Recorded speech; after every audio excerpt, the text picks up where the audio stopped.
करगिल के हरदास गांव में लोग इस वक्त बेहद परेशान हैं क्योंकि एप्रिकॉट को लगाने वाले लोगों को वो सुविधाएं नहीं मिल पा रही है जो उन्हें मिलनी चाहिए थी, क्योंकि कृषि से जुड़े लोगों को सिंचाई के लिए पंप की सुविधा वहां नहीं दी गई है।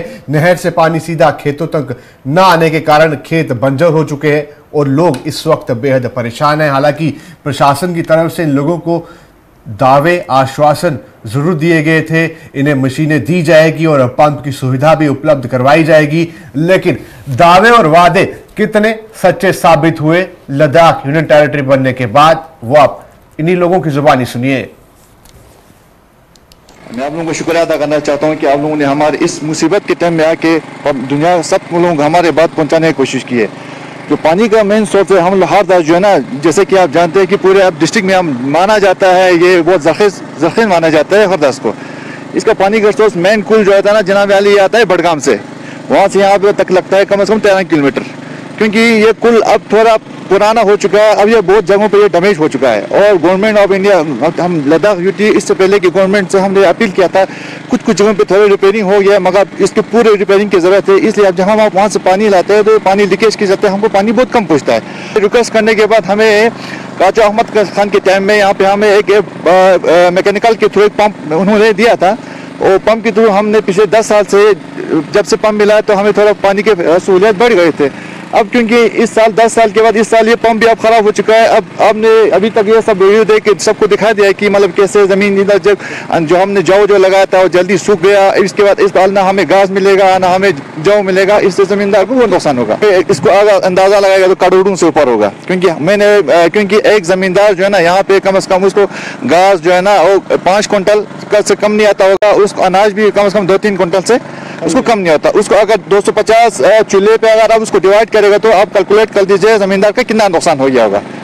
अब ये खुबानी की पेड़ जो है ये 200 साल से ऊपर हो गया है।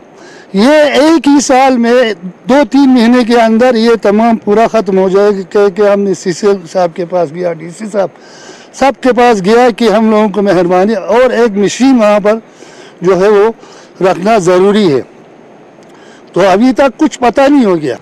डीसी साहब के पास गया, डीसी साहब का हम शुक्रगुजार है, उसने उसी वक्त जिस दिन हम गया उसी वक्त उसको परमिशन दे के श्रीनगर भेज दिया।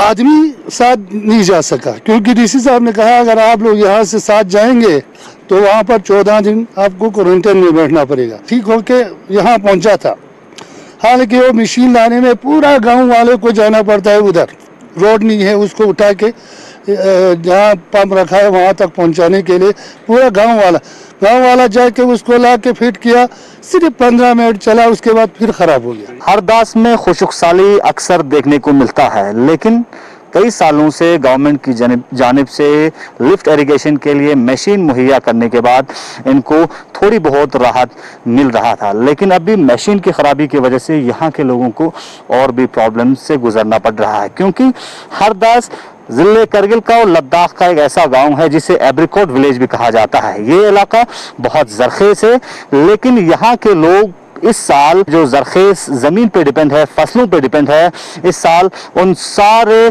चीज़ों से इनको हाथ धोना पड़ रहा है। क्योंकि यहाँ पे इस साल यहाँ के लोगों को एक तो फसल से करोड़ों का नुकसान हो रहे हैं। यहाँ के लोग गवर्नमेंट से अपील कर रहे हैं कि इनके लिए एक बेहतरीन राह निकाला जाए, और साथ ही साथ अगर हम बात करें गवर्नमेंट की जानिब से हरदास के लिए एक प्रॉपर और बेहतरीन प्लानिंग बनाते हुए नहीं पाया गया है। क्योंकि हरदास एक ऐसा इलाका है प्रोडक्शन के लिहाज से, ज़रखेज़ी के लिहाज से बहुत ही बेहतरीन लद्दाख का एक इलाका है, लेकिन गवर्नमेंट की जानिब से एक कॉन्क्रीट सोल्यूशन निकालते हुए नजर नहीं आ रहा है। अब देखना यह है कि आने वाले वक्त में गवर्नमेंट की जानिब से हरदास जैसे इलाके के लोगों के लिए किस तरह की सहूलियात मुहैया करे। गुलिस्तान न्यूज़ के लिए हरदास करगिल लद्दाख से।